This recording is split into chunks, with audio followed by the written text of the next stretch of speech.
All right, let's do it. Let me start with a quick intro. I don't have slides or anything, so I'm just going to share my screen and then take you through like everything production. So I thought that's going to be more fun. Yeah. All right. So hi, I'm Anand. Also, side note, I'll try to keep it slightly shorter than expected, just so you guys can go home. um, You can take your so time.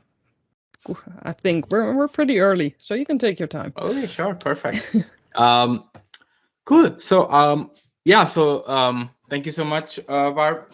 I am also a GitHub star, meaning I do some stuff in the open source world, but that's like a side gig for me. It's almost overwhelming when I meet other stars because people are these incredible open source contributors and they're building these projects with tens of thousands of stars, and I feel like serious imposter syndrome. I think I'm like the if you make like a list of GitHub stars based on how important they are as a star, I would probably be the last one.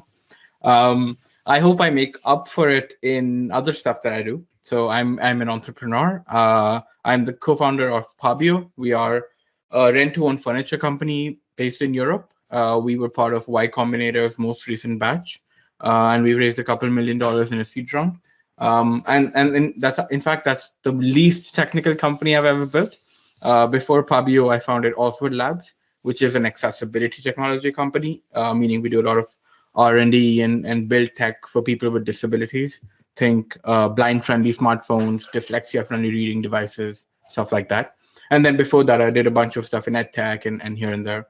Um, and so with someone who has background in kind of tech entrepreneurship, I think is the best way to put it, but also like a developer and open source contributor, this is an interesting story that kind of combines current affairs, of course, the pandemic. It's unfortunate that we're still doing this online, but with the power of open source. So um, I remember in 2020, I was here in the Netherlands in January, and everything was fine. I just came back after doing an exchange semester in the United States. Then I went home to India for the winter, and then I came back, and I was here for like a few months, and then everything changed. So in February already, people were talking about the pandemic, and then in early March, I already like everything like lockdown started, my university stopped, and then I was just at home. So my mom called me and she was like, "Well, this looks like this is gonna drag out a bit. So why don't you come back home?"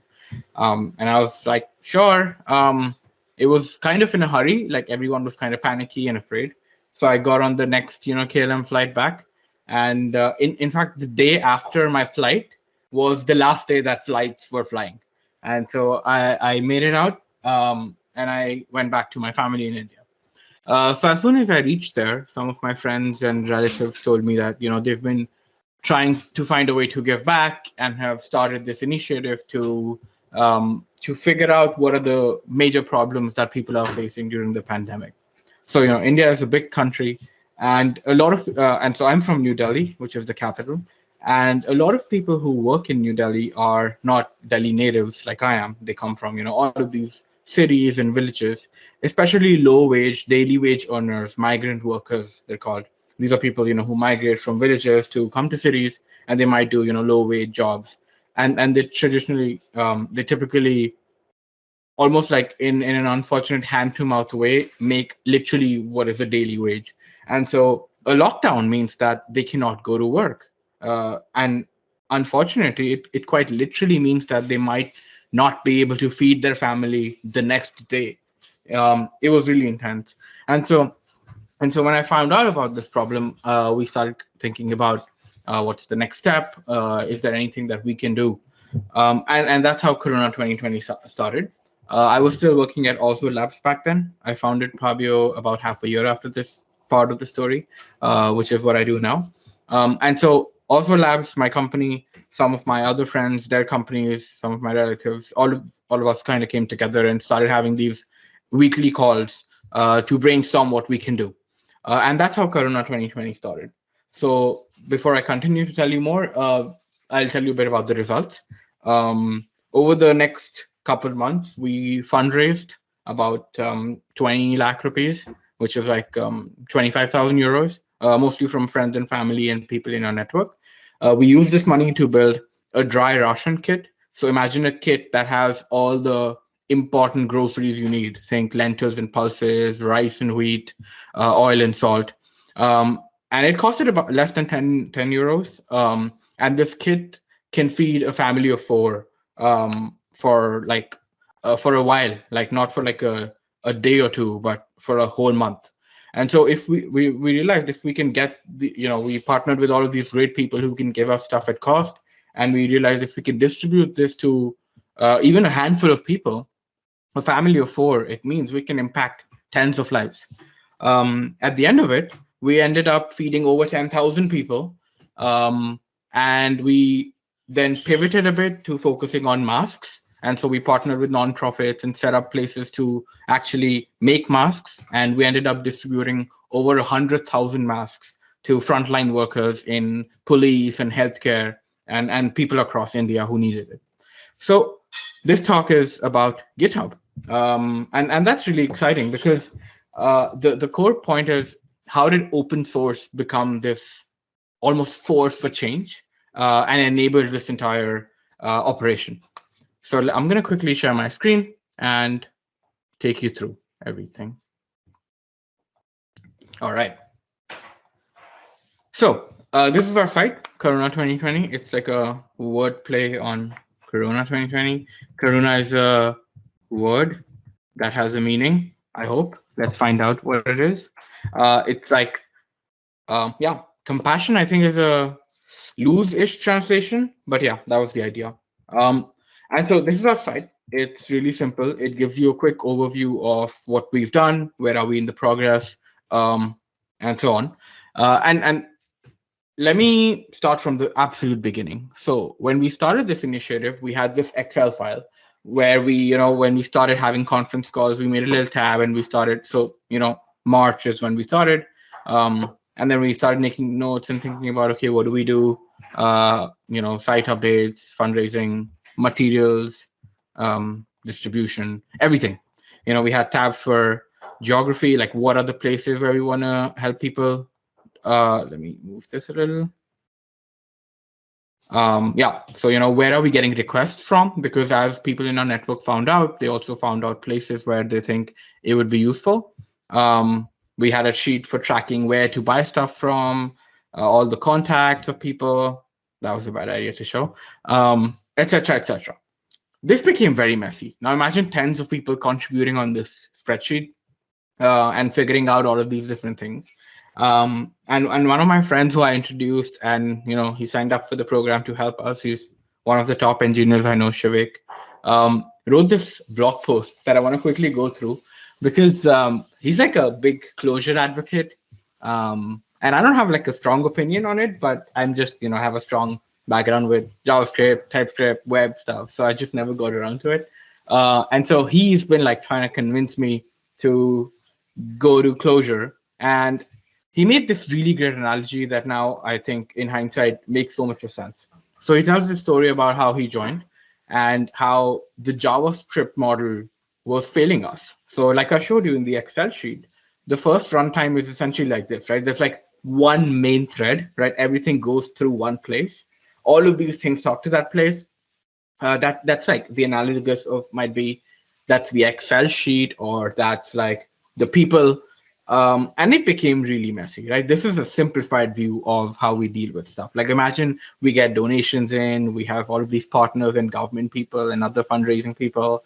We buy the food, we put it in a storage warehouse, we distribute it.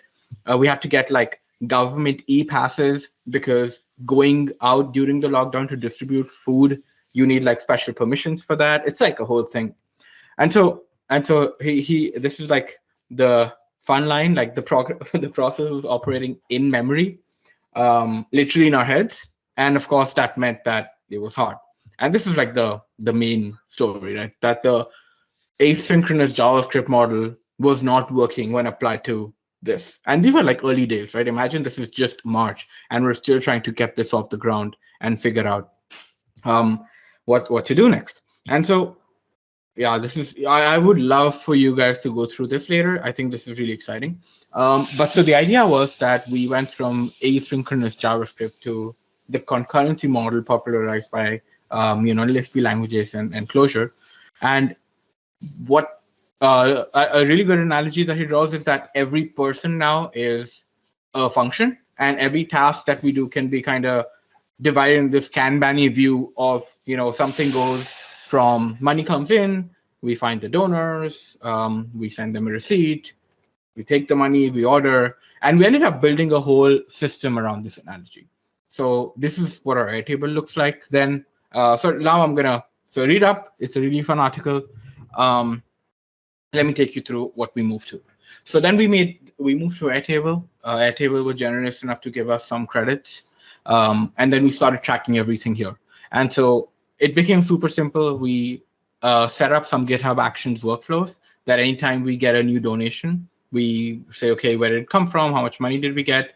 It goes to uncategorized. Then we move it to, we need to contact them. Then I'm going to take you through this in a second, but we send them a SMS message using like a Twilio-like API that, hey, thank you for your donation, share it with your friends, we contact them. And then when we've verified everything, then we move it to ready for generating receipt, meaning that now we should give them a tax invoice because we are like a proper nonprofit with all of these registered partners, and people want to get the tax invoice. Makes sense. And then we wrote a GitHub Actions workflow that takes anything that is in this part, in ready for generating receipts, automatically uses like some systems based on Puppeteer and generates a PDF receipt, and then moves it to receipt generated. And then we have another GitHub Actions workflow that looks at everything that is receipt generated, uses a node mailer based, I think, AWS SDS API, and sends that receipt as an attachment to the person over email. And then it moves it to receipt send. And we can manually move it to not needed if we don't know who the person is or if they didn't request a receipt. So this scaled much better, right? This enabled us to generate tens of thousands of dollars in donations and make meaningful impact. And it worked really well because each step was essentially a function. And it was literally a function because we triggered it through actions and so on. And then the same goes here, right? So we made a little form where people could request distribution that we need these many kits in this area. It shows up in our little grid. Let me open the view. We move it to have list. One of the things that nonprofits are infamous for is corruption, maybe. Not all of them, but especially some middle tier ones. And I think even more so in India. And so what we realized is that if we're expecting people to give us, their hard-earned money, we want to make sure we tell them what impact it's having. And so we requested lists of people from each distribution that tell us who are the actual people with their Aadhaar numbers, which is the unique identification national number in India, optionally a phone number and other information, to make sure that these kits are going in the right place to the right people. And so then it moves to have list as soon as we get a list.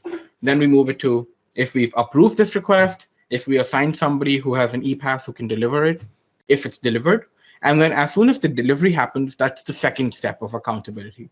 So to ensure full transparency, we then take a photo of every single person who gets a kit, getting the kit, and match it with the list.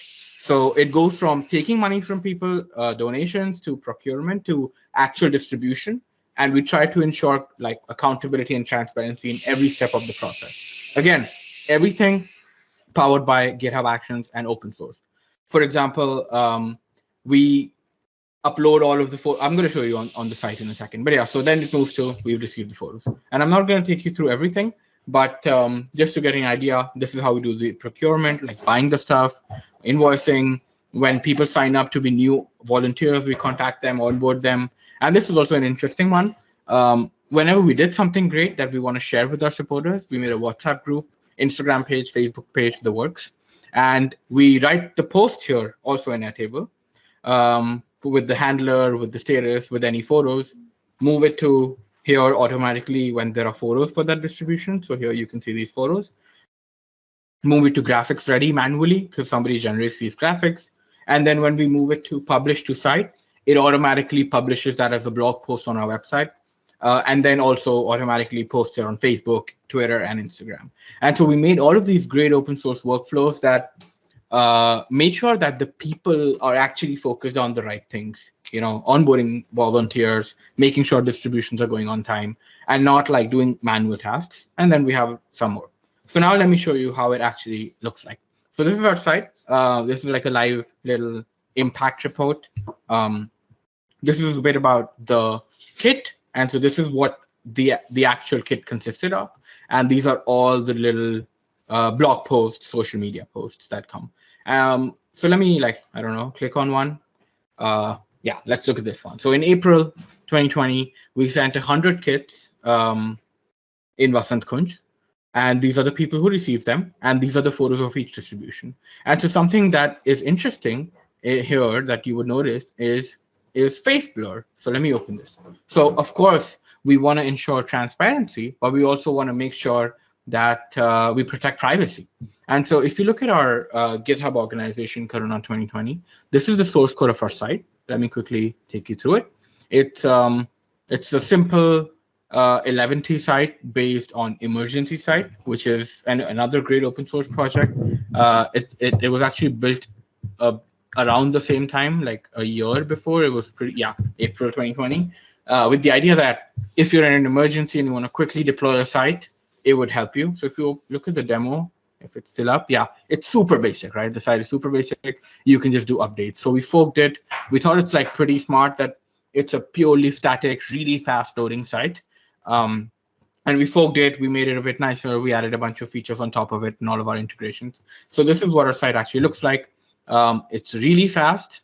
It's fully open source on GitHub Actions. And this is how it works. So every day, GitHub Actions, a scheduled workflow triggers a new build of the site. We fetch data from a different repository, which is our open data repo, and it publishes the site. So the interesting part is our open data repo. So we made this really interesting GitHub Actions workflow that automatically updates data in this repo from all of the places. So for example, if you look at the Airtable thing, it runs update Airtable flow, and it basically has an NPM script called update Airtable with some secrets, and it commits the new data in Git history.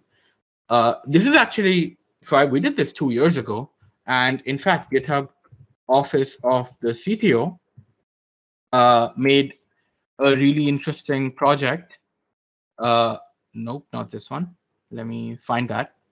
There you go. And one of their first projects was Flat, which is the idea that you can store data in Git, and then you can do all of these great visualizations on it. It's called like Git scraping. We did this before then, by the way. So I take some credit for this. But it's really simple that you use your GitHub repo as a data source. And we automated that through Airtable and so on. So if you look at any commit history, automated commit with a bot, basically this is what it does, right? We fetch data from Cloudflare for analytics of the site.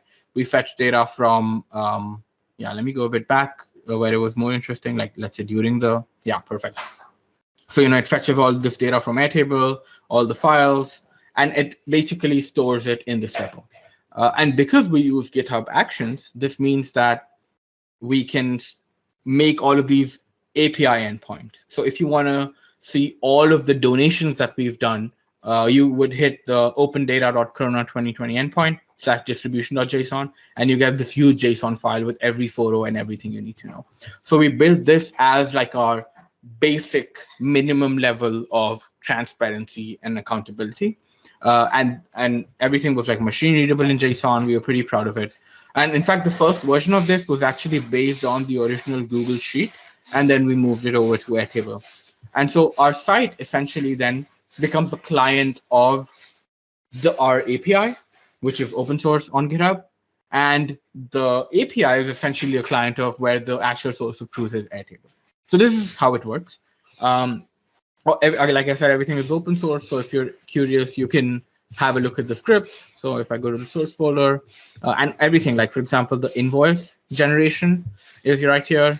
It's really interesting. We have a little HTML template. We get all the data in. We generate the invoice, and then we store it. We upload it then to Airtable. Again, this is how we send the messages. Let's see something interesting. Yeah, so we generate the PDF here. Then we upload it to Cloudinary, which is the image CDN we used, and then we update the Airtable record with that uploaded image. So like everything happens automatically with Actions, and it's all written in TypeScript because that was just the easiest thing for me back then. And this is how it works. All right, let's move on a bit. Also, a quick side note, because this is interesting. Shivek also forked Face Blur, which is a popular project which does what it sounds like, blurring of faces. And so again, we had another GitHub Actions workflow that automatically takes all the photos that we received, blurs their faces, and only then uploads them, because all of those photos will be available on our site. I guess we could have increased the intensity a bit, but you get the idea. So that's part one of the whole story. So like I said, you can look at the open data repo. That's the most interesting one, and our site, and see all of these workflows in action and all the source codes. Super fun. Part two of the story is what happens next. So now I'm diving a bit away from Karuna 2020, because one of my favorite things to do, at least it was back then, was to look at the COVID-19 topic on GitHub, because you always find these great repos of this amazing data, right? Like I'm going to open like the first three because the first two are fun. So this, for example, again, it's a bot that uses GitHub as the data source, and it fetches all of the COVID-19 data from different sources and aggregates it in one easily consumable API. This is actually my favorite one. COVID19india.org. It's this React site. They just actually closed it down like last month. And this was like the most reliable source of COVID data, I think, because it fetched data not just from the main national repository that Google fetches it from, but from each data source from each state in India. And so it's like this really nice site where you can see all of the data. It's all real time. They would update it super frequently. In fact, by the way, if you're curious, at GitHub Universe, the founders of COVID-19 India gave a whole talk about how they came up with it and how they built this community. Highly recommended. But so yeah, 100+ contributors, right? This is so exciting. So I think the gist of what I'm trying to say is that it is incredible how the community came together, the open source ecosystem, all of these developers who are my friends. Not just at Karuna, we were like a really tiny, speck in the dust, but at all of these incredible projects that had real meaningful impact. And so if there's a takeaway, let me actually side a bit, because this is related. So everything that we did, we made it open source with the idea that we're working, we don't take money. Everything that we fundraise goes directly 100% towards procurement. Everyone is a volunteer. Just a quick thank you to all of these incredible organizations and companies who came together to make this happen. But what's interesting is guides, because all of these processes that we made in-house, from how do you deal with new donations, how do you do face blurring, we wrote what we thought were comprehensive guides. I think they're still pretty good, to help other people who want to do something similar. So for example, if you click on the face blur guide, it tells you about how it works, how do you do the software, what's the installation, how do you use it. Please contact me or Shivek if it doesn't work. Or for example, the social media guide, right? Not directly related, but important, that every day we should do a group message about all of the updates, any major progress. Internally, it should be like this. What should go on Instagram and Facebook? How do you generate each photo for the update? So we wrote these comprehensive guides, which I think are really the legacy of the project. It's not the thousands of people who were fed for those few months. It's how can we help other nonprofits use technology, use open source, use all of these great tools that we have to automate parts of their workflow, to be more efficient and so on. So we wrote these guides about how, and we made these things open source so that other people can use it. And this is an example, for example, of how our invoice building system was forked by another nonprofit, Faith Keepers, to send invoices. So I think the thing that I'm most excited about is the fact that we decided to do everything open source. I don't think that was even a decision as much as like what I just do naturally, right? If I have an idea, I just build it on an open source repo for that. But this, I think, makes all the difference. That everyone who we fundraised from knows that this is how their money is being spent. All of our tooling is open source, and all of these workflows are available to everyone. We even have something in Hindi, which is interesting. All right. Anyway, so that's it. That's the project. And this is the repo. You can look at all of the, we have a little URL shortener, face blurring, little status page, open data, and the site. This is the Airtable. This is internal because most people don't need write access to it. But yeah, that's how it works. I'm going to stop sharing and then do a quick summary. So to end with, I just want to say that it is awesome. Like, I was so proud with all of this great stuff that the team did. Like I said, the legacy of this project is the open source code that lives on, and the other nonprofits who can use our, all of our guides and all of our technology to optimize their systems. And like I said, it's literally not an exaggeration to say that open source code literally meant that thousands of people are not hungry anymore. I think that is priceless, right? That is just so incredible that open source can make such a big difference. And like I said, we were just a tiny part of this initiative, but it is just incredible how the open source community came together during the pandemic. I say it like it's in the past, but it's not behind us yet. So I hope you guys also, make that first pull request, spend some time giving back to the ecosystem. Yeah, it's totally worth it. All right, thank you so much. Wow. To applause things too. That's very, very impressive. That's such an awesome project. If anyone has any questions before we look at the chat or anything they want to say on that, feel free to unmute and tell us what you think about it. And I think if I look at the chat, it's more of the same, like it's impressive, a noble goal, really inspiring. And yeah, Jaap also says we need to re-evaluate which open source project we're contributing to.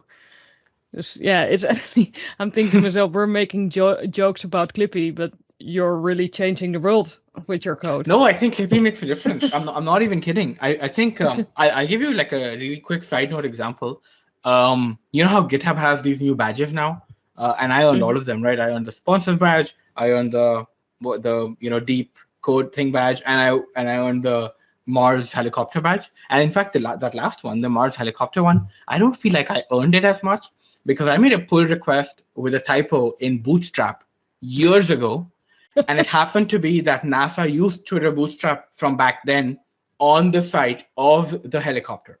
But so I am definitely not responsible for the Mars helicopter. But what I'm trying to say is that every contribution matters, right? It could be that you make a tiny, clippy.js that has a dependency somewhere, but it actually impacts your people. So I would actually say make that PR without thinking too much about what is that direct impact just now, because there's this incredible butterfly effect in NPM packages, right?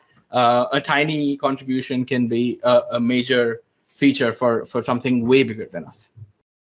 That's an excellent point. That's really, but that's inspiring how you can make a difference. You can really feel like, I think with evenings like that, you sometimes feel like, why am I doing this? Well, this is it. We're making differences. This is why You're investing your precious free time And yeah, this is why we're doing it. So yeah, I'm amazed. I love the talk, and it's so great what you guys did there. Thank you so much again. Does anyone else feel like they need to share anything, or yeah, I've got some mind blown. Yeah. I think you turned everyone quiet. And is the project still going at this point? Or No more. Is it not needed anymore? I don't think it's fair to say that. For at least I wouldn't say that. Yeah, we just had to eventually kind of get back to work and got distracted. Yeah. But I think the fact that we have all of this open source code that stays on and people are actually using it, real nonprofits, I think that's more than enough to feel like it was worthwhile. Yeah, and it's something you can show other people, like saying you can do this too. Like yeah, you made it work, and those guides, I love those as well. The fact that you put out guides to make other people make it easier for other people to adopt the same technology and make their life a little bit easier. Actually, now that I think of it, I have one question for you, because I was just looking at the repo, and I also saw that there's quite a lot of personal information on there. Like, is there anything you guys did to make sure you're not violating any privacy laws? Like GDPR so or anything like that? Yeah, absolutely. So we got permission from everyone who's, for example, email is public in the repo. Right. Our actions workflows made sure, I think, that phone numbers are not public in the repo or something, unless like there's a special, like for example, my phone number is definitely public in the repo. We did the face blurring thing. So anywhere where we felt like it's important to protect privacy versus transparency, we made that judgment call. But of course, anyone's information which is public is by design. Yeah, if you think about GDPR or something, I don't think we even thought about it back then. In fact, it's almost hilarious. How would you erase your information from a Git repo? You would probably want to backtrace it in Git history. It's like a whole slippery slope that I don't want to think about. But luckily, everyone who is a volunteer in the program was happy to share that information publicly. Yeah, that's great. I was just thinking about it because I think it's one of the things that people would be most hesitant about to start doing something like this, because they're like, oh, well, then I'm responsible for all this data, and how am I going to handle all that? And oh, it's too big. I stuff like that. Makes sense, yeah. No, I understand the concern, especially here in the EU. It would be doubly important. I would say put it in a Git repo and then see what happens. Honestly, I think it's all good as long as you have some basic standards in place. People can export the data, which is by design. If it's in a Git repo, you can export the files. People can delete the data easily. I mean, this is not legal advice, but I don't think GDPR was designed to also in spirit to discourage open source or anything like that. And so I think if it reaches the code in The Hague, I'm sure they will side with doing what's best for the community. Right. Thanks. Yeah, and I think, of course, Europe has some of the biggest laws on GDPR and stuff like that. And yeah, maybe you could consider, if you have privacy information, to reach on it on another platform, like Azure Cosmos Database or something like that. I'm sure you can connect from GitHub to that, and then maybe you can separate the two of them if you really want to keep safe. Because the data in GitHub reminds me of that time when they were trying out those COVID apps with that really bad hackathon where one company actually exposed a bunch of data that had nothing to do with it.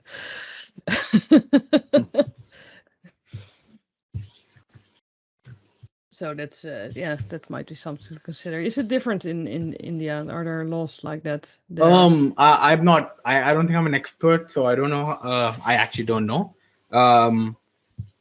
Although my company is European, I live here, so I know more about what's here. And we have GDPR compliancy. We did a bunch of stuff at Pavio for that.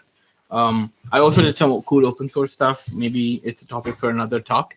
for like a open source SaaS boilerplate to kind of kickstart what a project would look like. That also has some really interesting GDPR tools to export and delete stuff. So I think it's an interesting thing. In our particular case, it was just different because regular people's information was not public. It's more like the volunteers or like people who are part of the team. But like, for example, if you're, let's say your Aadhaar number, if you are a person who received the distribution, of course, that's not public, right, by design. Yeah. We have that in Airtable because we need to track it internally, but the TypeScript just deletes all of that data before committing it. And so, yeah, I think when in doubt, or like with the Facebook thing, when in doubt, just unless it's necessary, don't sacrifice other people's privacy without asking them. But you know, I'm free to sacrifice my own privacy. That's basically what happened in this project. All right, let's see. Yeah, you've got some more compliments and all the stuff. Chat, yeah, you can see it yourself. The face blur thing is also really great. That saves so much time. Just have it all be done automatically. Awesome. I see some people are still typing. If you are free to come off mute if you want to scream it out.